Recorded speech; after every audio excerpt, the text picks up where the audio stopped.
I don't know if I've ever showed anybody this thing. This is the actual truck I drive almost every day. You can tell how dirty it is. There's just a few things that I've done to it. Well, I've done a lot. That is a Cummins truck. Oh, I got a bolt there.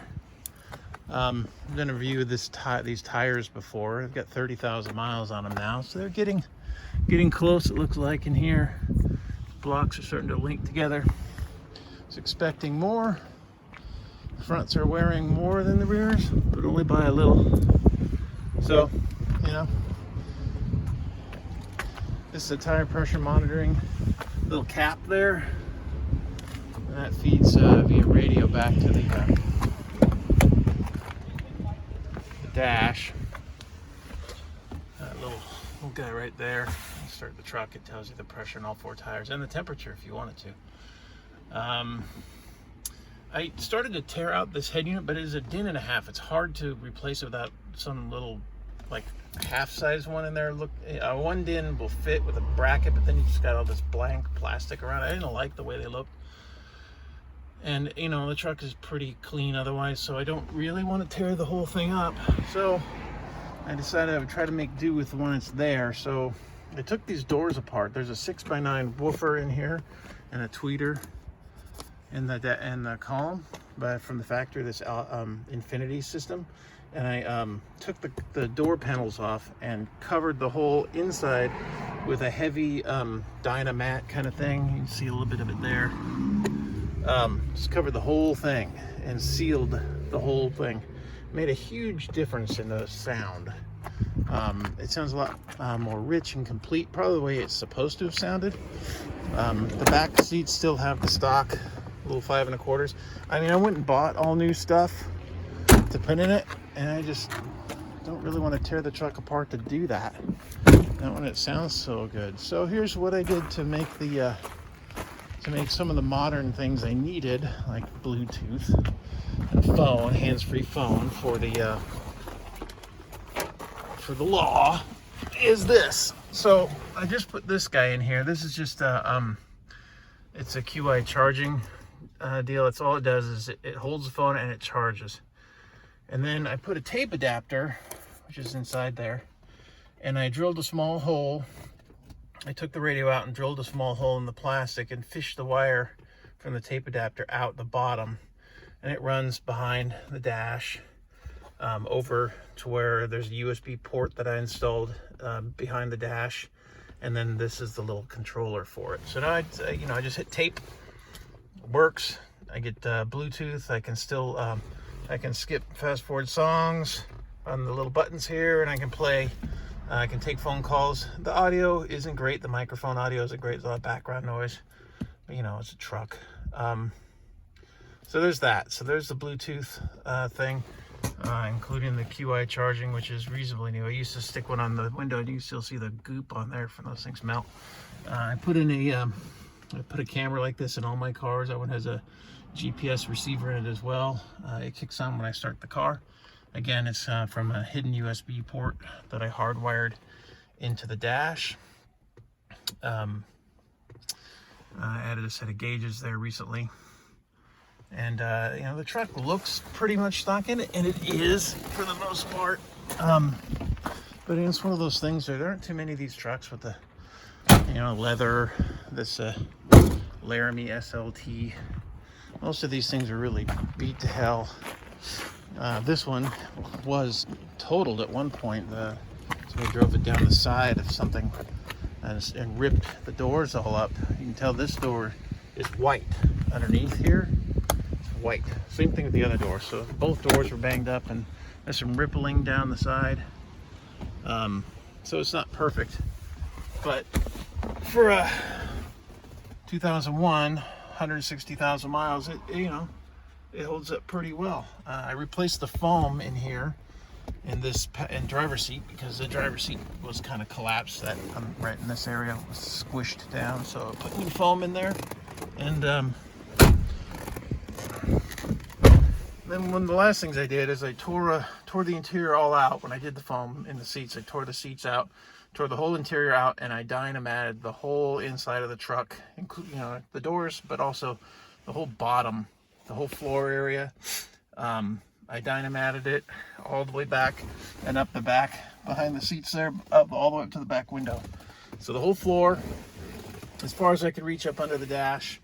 And then this carpet is from stockinteriors.com, and you get it with the mass backing, which adds a lot of weight to it. It's a real sound deadener. And it just kind of lays in there. You can see it matches the contours pretty well. There's one little wrinkle in it right here where I put my foot. So, you know, not much I can do about that. It's nearly perfect. It's good enough. This has the dash all busted up underneath, which is like a factory option, I think. They just crack. That's kind of what they are. And I can get a cap for it. But like this, even though it doesn't fit right, because it does deaden the sound, I'm trying to keep the truck quiet. I have RV 275 injectors, and I have an Edge Easy, which is a little switch right here. 1, 2, 3. And then I have a J-hook on the stock turbo, the wastegate controller. Lets me run around 32 pounds of boost. Pulling about 1800 RPM, I get about 33 pounds of boost. And it pulls pretty well, but the main thing is, with all that, I get 22 to 23 miles a gallon. So I'm happy with that, and I can pull over the pass and pull 10,000 pounds and all that stuff. You know, this is not a semi. It's just a truck that I drive empty most of the time. So with that, I'll take a quick look at the couple of minor things I've done on the hood, just for a clue. I mean, I've had this truck for about 3 years now, and I've done a little thing. Somebody sent me this guy to try out, and it's worked out pretty well. It just bolts to the license plate bolts there, and then I drove a third screw, you can see right here, to keep it from wobbling around. Makes it a bit stiffer. And I try out different lights on here. These are terrible, but you know, I just ordered some more. When I get a deal or somebody sends me a special deal on eBay, hey, Trotter lights for a review, then I'll do that and stick them on there and try them out. I stuck this little guy on there, not because I think it's going to add any power, because I'm sure it doesn't, but it has a really convenient place to put in the boost gauge.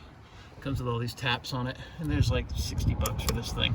And they tout it's going to make a bunch of power. It's not going to do squat, but it is a nicer place. I don't have to drill and tap my sock, and I kept it. And there's the EGT right into the stock manifold, no blankets or anything. I got a temperature gauge down below. I probably should have put some black wrapping over this. This is all the wiring for the gauges. I just did them last weekend. Probably should have wrapped them in some, whatever. It's the Edge EZ. The headlights, sport headlights, and this didn't, so it's not a sport obviously, so there's grounds for them, and I put relays so that you can see the power here is coming directly off the battery to power the lights, and I just used the switch to turn things on and off, and that way I can run a 100 watt 9004 in there for the high beam from Hella, and then like a Silver Star 9007 for the low high this side. So that's the high beam with the big Hella in it. It works okay, you know, it's not like HIDs or anything, but it does okay. The light pattern is not great on these. I added this little cheese ball here to control those little LED lights, so I don't have to it just ran a little switch. It's just stuck to the dash, nothing fancy. There's a I went with the fast pump, but I did the fast pump that actually replaces the stock in the stock location, so it's down there somewhere. You can see it, I guess. So it's just bolted in a factory location using the factory harness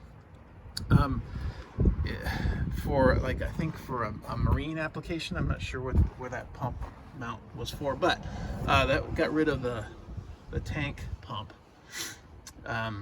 And I did that because my VP44 down there, it blew up a few years ago. A little silver guy down there. There's a nice new one, see? And there's a fuel pressure gauge regulator, just a little needle valve that's cracked open to keep it from pulsing It's simple, all really simple things done to the truck, but monitoring your intake, your inbound pressure to the VP44 is really important. You need a good amount of flow because that's what cools the electronics inside. And it's actually my first indication that the fuel filter there is starting to get gunky. Is accelerating on the freeway. If I see the pressure drop down, below 10 pounds and gets down around 5 pounds, I just replace the filter and that takes care of it. Otherwise, I tend to run about 15 pounds of pressure most of the time.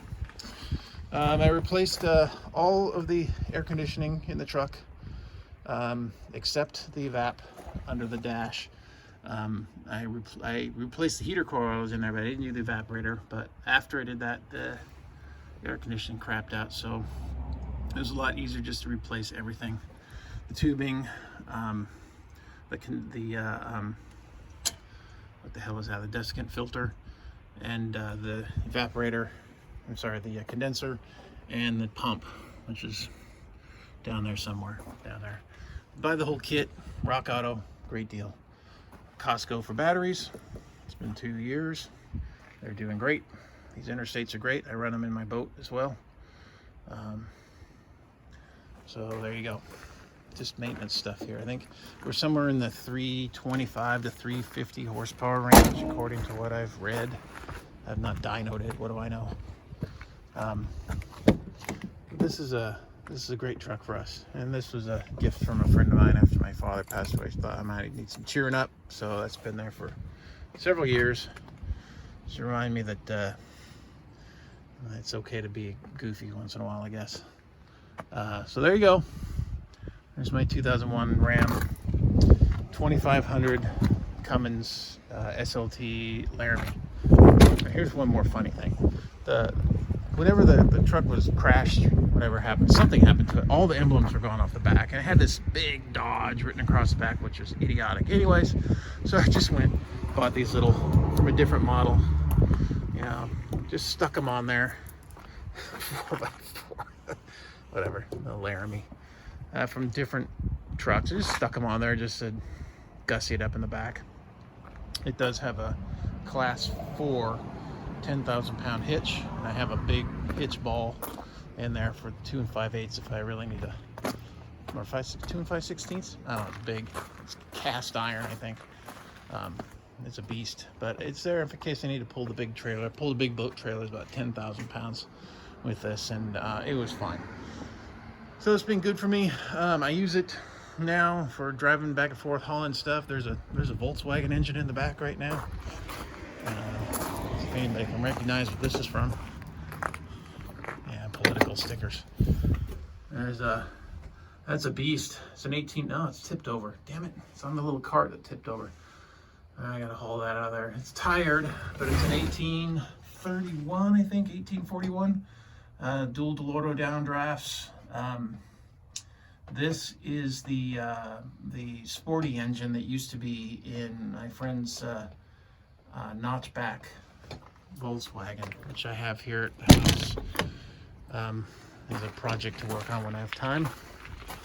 It's got a stock engine of 1500 in it now, but I need to get that out of there. It's just heavy. It's been in there for a couple of months now. Anyways, have fun.